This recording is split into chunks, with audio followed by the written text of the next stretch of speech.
The blessing of servant leadership. Tayo pong lahat actually are leaders. Leader po tayo. Walang sino man sa atin dito actually.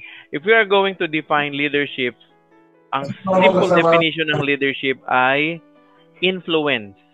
If you're influencing somebody, you're actually a leader. So at one point of another, you are actually leading. So marami sa atin, mga magulang. So you are leading your children. Marami sa atin dito, ang ilan sa atin dito, mga padre de pamilya. So we are leading actually our spouses, our family. Ang ilan sa inyo rito ay mga leader sa trabaho. Ang ilan sa inyo rito ay supervisor, manager, or kaya head sa isang department. Ang ilan naman sa inyo ay maaring ordinaryong nanay kayo, pero may influence kayo sa mga tao. Kayo ang tinitingnan nila o tinitingala, ginagalang bilang leader. Ngayon, ang leadership na ating pag-aaralan ngayon ay hindi lang basta ordinaryong leadership. May dinugtong tayo dito. Ito yung tinatawag na servant leadership. So, hindi siya basta-bastang leader, kundi servant leadership. Ano po ba ang pagkakaiba ng leader sa servant leadership? Kakaiba ng definition o pagkakaunawa natin. Pag tinawag na leader at ano naman yung servant leader. Okay? Dati po, ako ay, ang tingin ko sa akin ay leader. Hindi servant leader. And so therefore, dahil ang tingin ko sa akin sarili ay leader, parang pag leader ka, parang ikaw ang nagko-command. Ikaw ang nag-i-instruct, ikaw ang nagbibigay ng utos. Ganyan yung pagiging leader sa mundong ito. Ngayon hanggat naunawaan ko, meron palang mas higher calling tayo mga Kristiyano. At ano yon, yung servant leadership.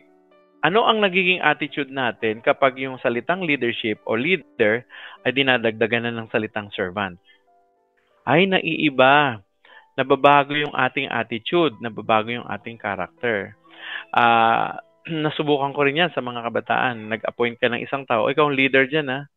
Ang naging mustra niya agad sabi, oy, ako ang leader dito. Dapat akong masunod. So I have to change it. Sabi ko sa kanya, anak, kasi mas bata yun. Sabi ko, anak, ano tayo? Hindi lang tayo leader. Tayo ay servant leader. Nung marinig niyo yung salitang servant leader, oy, servant leader, nabago yung aura niya. Nabago yung pagkakaunawa niya sa leadership. Tayo mga Kristiyano, we are called to become servant leader. Nakanyo. So, yan. Ngayon, ang pagiging servant leader, ito ay calling. At the same time, there are blessings actually. When you answer to the calling of God to become a servant leader, there are actually blessings that you and I can enjoy. Dito po, may 4 akong i-share sa inyong blessings na matatanggap natin kung tayo ay hindi lang basta leader, kundi tayo is in the attitude of leader. Kaya pinamagatan ko po ito, the blessing of servant leader, followers of Jesus, imitating Christ leadership.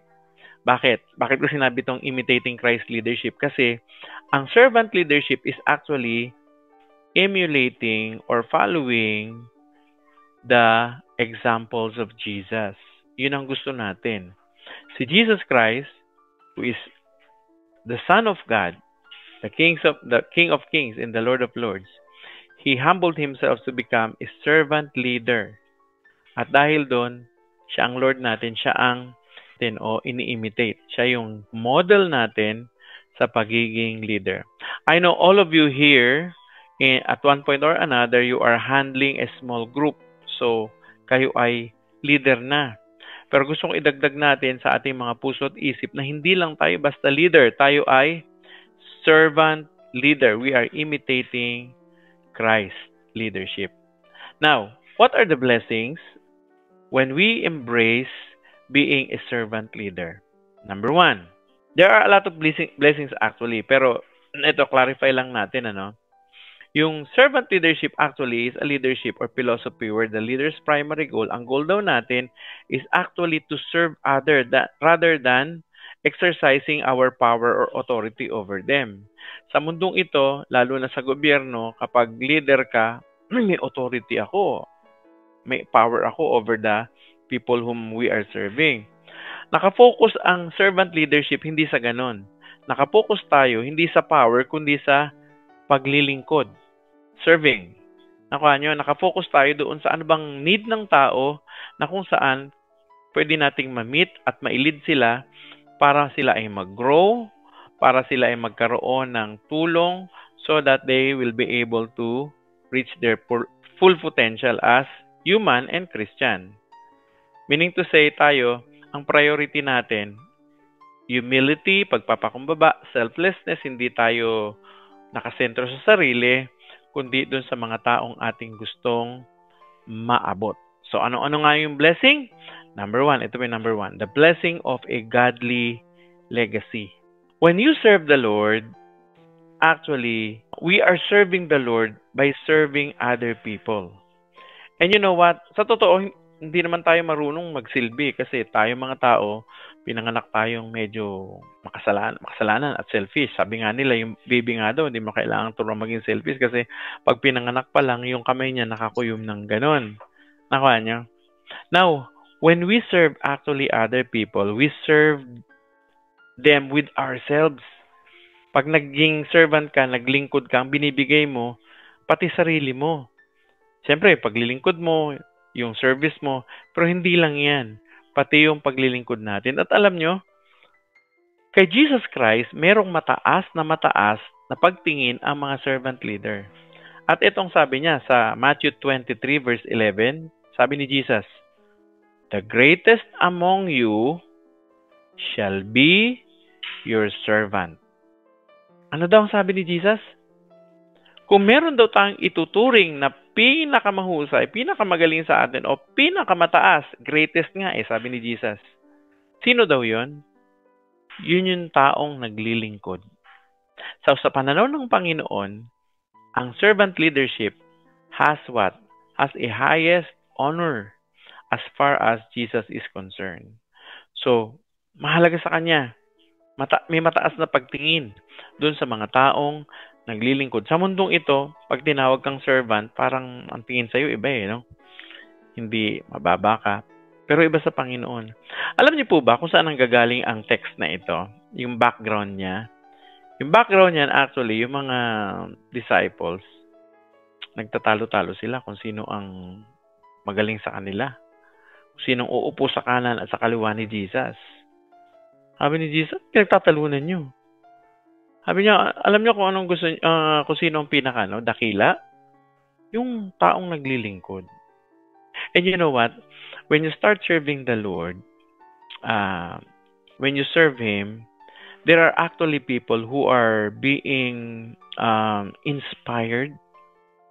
Nai-inspire sila sa buhay ng taong naglilingkod sa Panginoon. At alam niyo, isang maganda nito, yung paglilingkod mo na yun, kapag nakita yun ng mga tao, it brings inspirations to their life. And because of that, they actually, listen to this, they actually start to long also to become like you. Nakuha nyo? And eventually, darating ang panahon, yung mga naglilingkod ng totoo sa Panginoon, sa mga tao, bibigyan sila ng honor ni Jesus. Sa langit. Dito sa lupa, pwede na rin nating may mga times na God will allow you to experience or ma-enjoy mo yung honor. Pero kahit man hindi natin ma-enjoy dito sa lupa, we will enjoy it in heaven. And you know what? Eventually, you're serving, the way you serve other people actually will bring about inspiration to other people, and other people will follow you, will emulate you. They're going to actually honor you. So may legacy. Sa Proverbs 22 verse 6, ito ang sabi sa atin. No? This is actually in line with serving not only other people but serving our families, serving my wife, and even my children. Ano daw ang mangyayari kapag tayo ay nagsiserve sa ating mga anak? By way of training, sabi niya rito, train up a child in the way he should go, and when he is old, he will not depart from it. Normally, itong verse na ito ay binibigay ng mga pastors doon sa mga magulang, mga pastors, mga leaders on how they are going actually to train their people or their children or the congregation. Pero you know what? This verse also speaks about becoming a servant leader. Because when you train up a person, ito natagpuan ko, na yung tao mas interested siya na matutuhan ang isang bagay kapag meron siyang magandang relationship doon sa tao. And you know what? Servant leadership actually brings a good relationship with other people. And you know what? As we train them, sabi doon, they are not going to depart from what we are teaching. There's actually a legacy. Pag sinabi natin legacy, parang may matatandaan sa'yo. May aalalahanin sa'yo. May maiiwan kang mga bakas mo doon sa mga taong pinaglilingkuran mo. Nakanya? Sa akin, ako personally, meron ako mga pastor sa buhay ko na hindi ko malilimutan. May malaking influence sa akin. And one of that, yung naging mentor ko nung nasa Bible college ako. I was actually in a great problem during that time. Single pa ako noon eh. Tapos, so depressed ako noon. Tapos na-meet ko yung mentor ko. Sabi sa akin, kinuwento ko sa kanya yung problema ko, kinuwento ko sa kanya yung mga pinagdadaanan ko. Alam niyo, sabi niya sa akin, hindi niya ako kinondem kasi may malaking pagkakamali ako during that time. Hindi niya ako kinondena, hindi niya ako sinisi. Ang sinabi niya sa akin ganito, sabi niya, June, my house is open for you as well as my church. Sabi niya sa akin, bukas ang simbahan ko para sa iyo, pero hindi lang yun, bukas ang bahay ko para sa iyo. At alam niyo, inalagaan niya ako, pinatira niya ako doon sa parsonage, sa bahay nila, basically, ng 1 buwan. At yung 1 buwan na yon, emotionally, spiritually, physically, pinakain niya ako. Finid niya ako. Inaliw nila ako, in-encourage nila ako hanggang nanumbalik uli yung sigla ko, yung lakas ko, na pagtagumpayan ko yung emotional problem. At even yung magkakasama kasi yan emotional tsaka mental health mo, yung hindi na maayos ang pagtingin mo sa sarili mo. I was able to overcome that because of this pastor. Yung pastor na yon, he was really a servant leader. Hindi lang siya leader, kundi he actually served me. At hanggang ngayon, isa sa mga inspiration ko. Isa sa mga kinikwento ko, isa sa mga naalala ko na nagbigay sa akin ng inspirasyon para magpatuloy. Siguro kung hindi sa pastor na yon, kung hindi niya ako inaruga o tinanggap nung panahon na yon, baka wala ako ngayon dito. Who knows?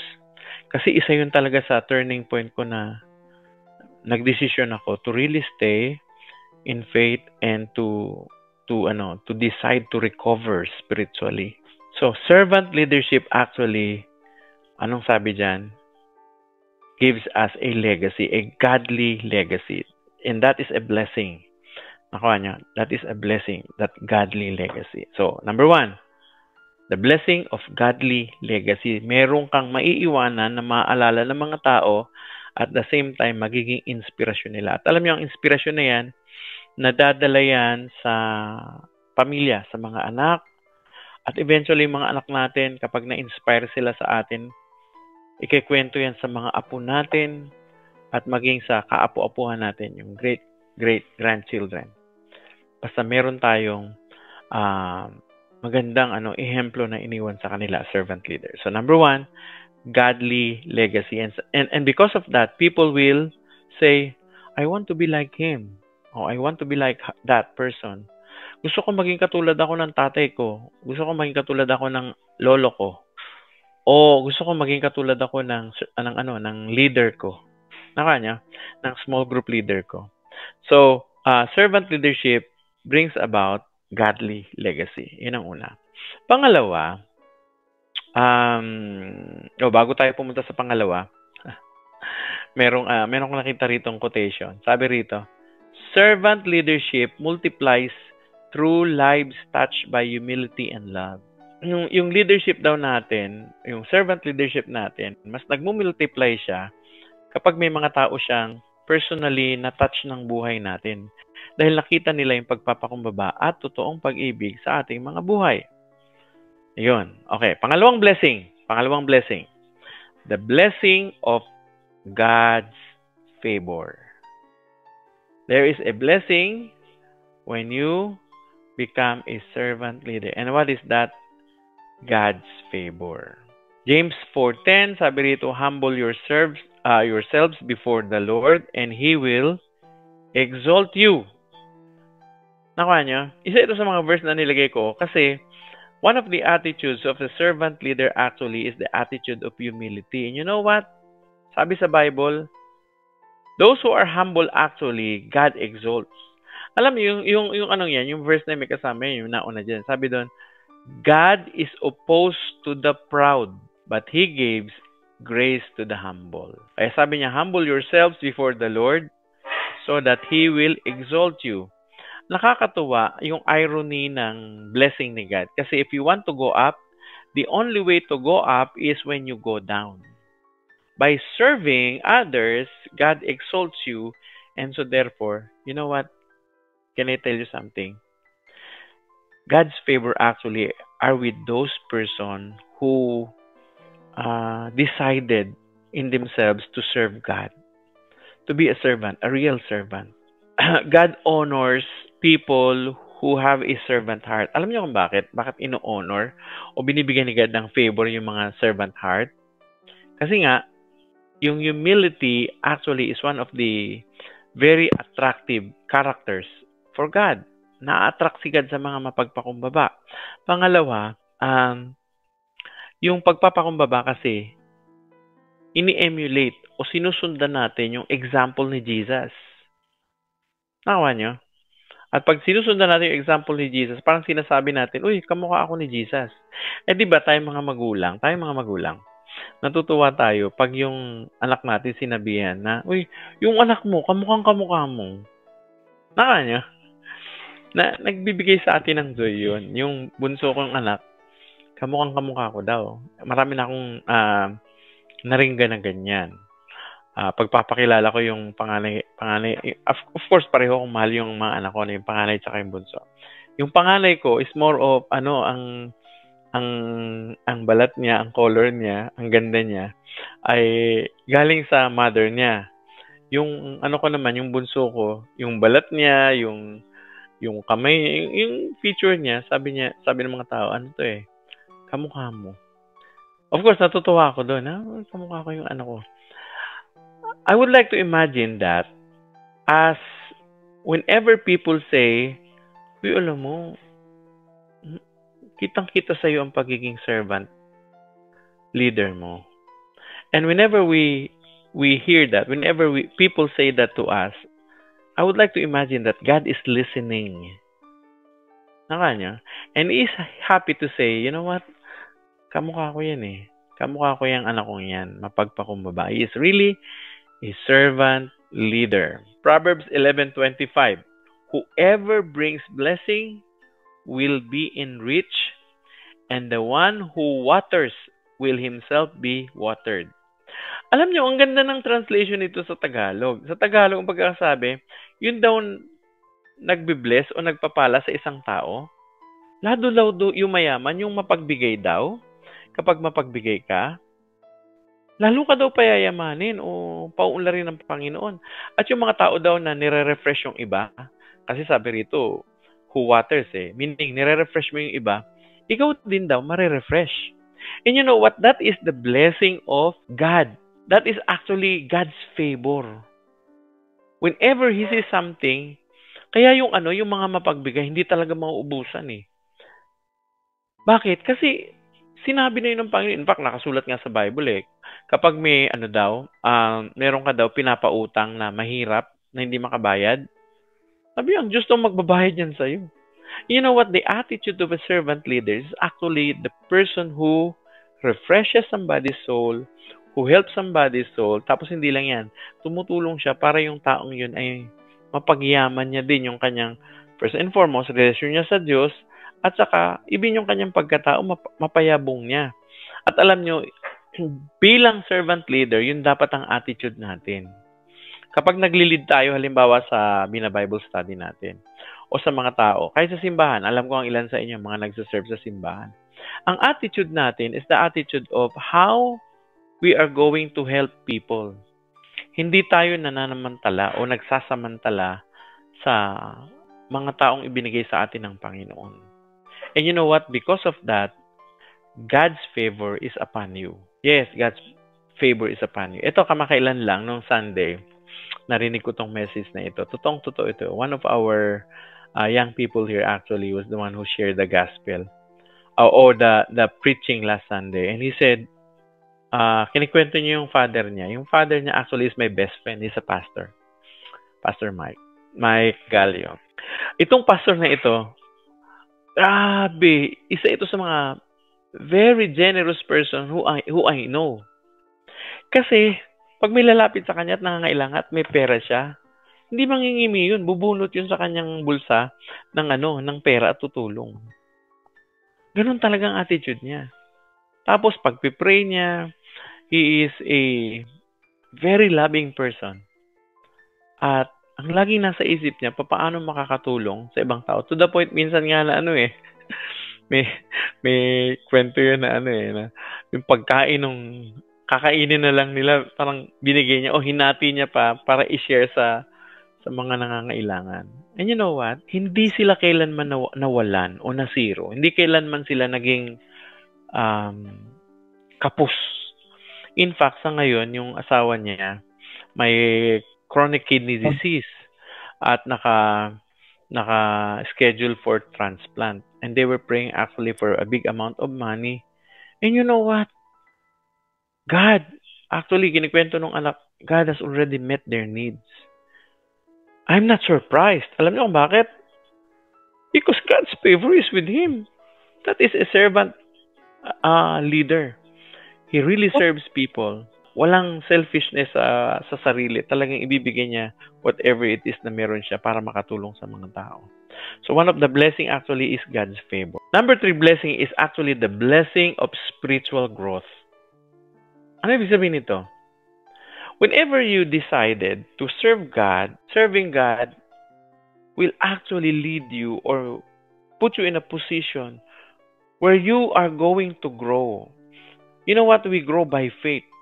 And whenever you are a spiritual leader, a servant leader, you're actually putting yourself in a position that you will trust God more. Alam niyo kung bakit?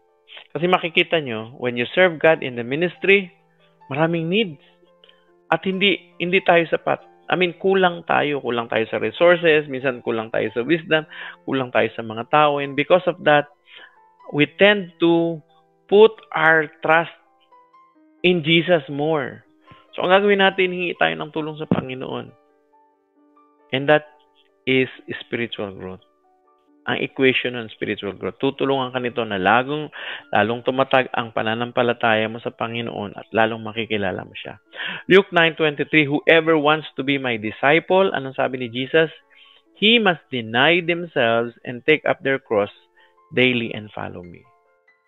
Yun ang mga gustong maging totoong tagasunod niya, kalimutan ang kanilang sarili, pasanin ang kanilang krus araw-araw, at sundin ang Panginoon. There are blessings actually whenever you obey Jesus or follow Jesus.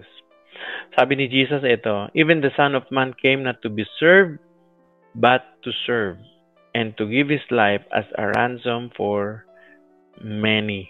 Nakanya. Ano sabi ni Jesus? Sabi na parito ako, hindi para paglingkuran eh. He is the King of Kings, the Lord of Lords, the God, the Creator of all things, is the Son of God. Pero nung bumaba siya dito sa lupa, sabi ni Jesus, hindi ako pumunta rito para paglingkuran niyo. Ako pa nga nagpunta para maglingkod. At hindi lang yan, para magbigay. Ano daw ang bibigay niya? Buhay. He gives life as a ransom for many. He gave His life actually as a ransom for many. How many of us are actually start to lead now? Ang tanong ko sa inyo, anong binibigay niyo? Nagbibigay ba kayo ng buhay? When I say buhay, hindi na siguro literal na buhay natin. Na mamamatay tayo para sa kanila.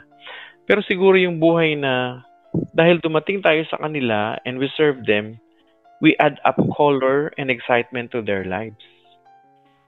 Why? Because we serve them. And you know what? As you and I serve them, we are growing spiritually. We are growing spiritually. So that's the third blessing. Okay. Lastly, the fourth blessing is the blessing of joy in serving. The blessing of joy in serving. Psalms 100 verse 2, serve the Lord with gladness. Come into His presence with singing. Paano daw tayo maglilingkod sa Panginoon? With gladness. Actually, this is what I experience. I always experience this. Whenever I see myself serving people in whatever ways. Halimbawa, nag-feeding kami. O kaya may binigyan kaming relief goods.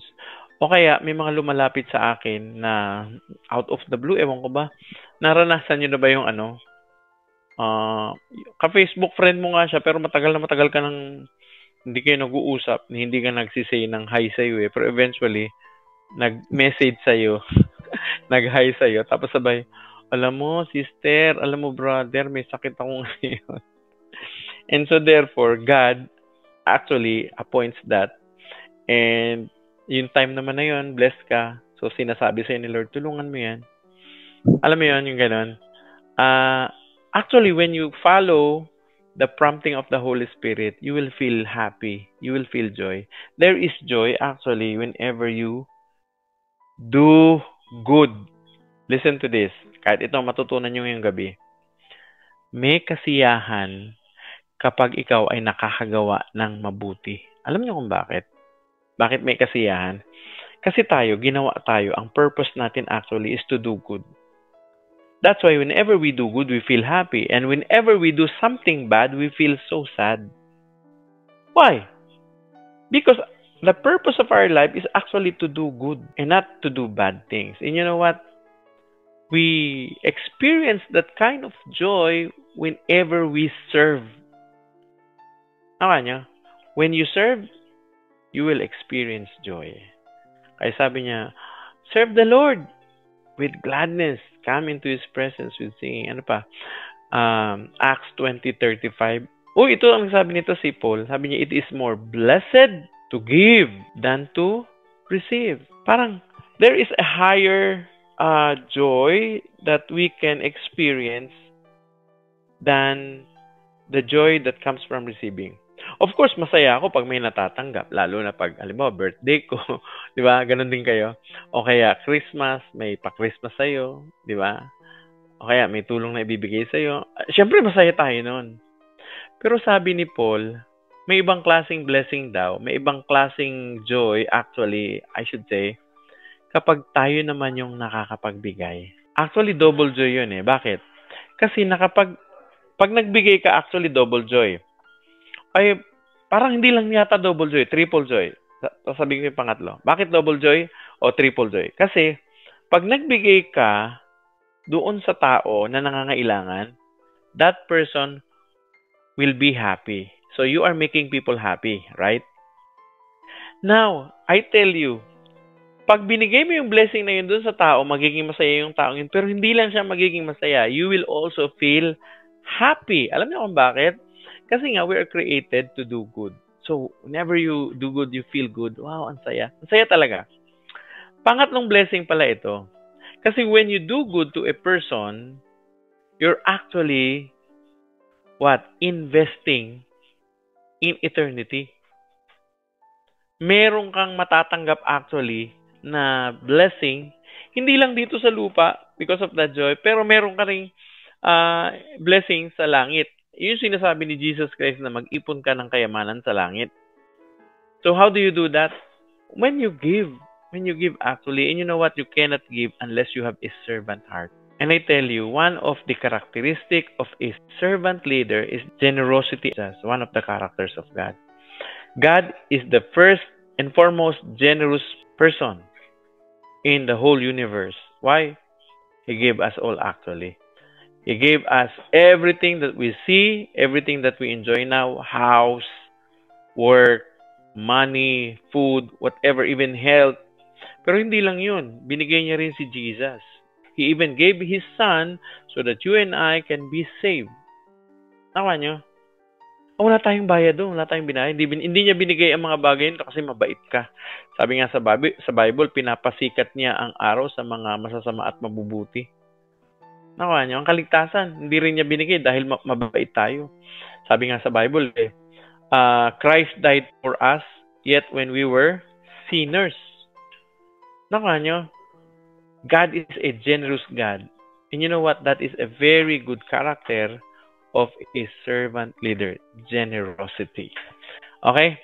Generosity. Now, in conclusion, conclusion na pala. Servant leadership brings blessing that far outweigh the sacrifices. As we lead with humility, we leave a godly legacy, experience God's favor, and grow spiritually, and we find true joy. Yan yung 4 na natanggap natin. So, godly legacy, God's favor, we grow spiritually, and we find true joy. So, what shall we do? Let us follow the example of Jesus. Let us embrace the privilege of serving Him for the glory of God. How are we going to apply this in our lives? Ito ang challenge ko sa inyo. This week, ito ang challenge ko sa inyo. Find one way to serve someone selflessly. Meaning, hindi ka lang leader, kundi servant leader ka. Whether at work or in your family or in your church, reflect on how God blesses you through this act of service. So, yun ang challenge ko sa inyo. Find somebody or something or a way by which you can serve someone and show that you are truly a servant leader. Amen po ba? Amen. Thank you for attending this. By the way, this is our discussion question. We have plenty of time, so I want you to discuss. Actually, yung bawat point dyan, o yung bawat tanong dyan is coming from each point. Paano natin mai-apply. Amen po ba?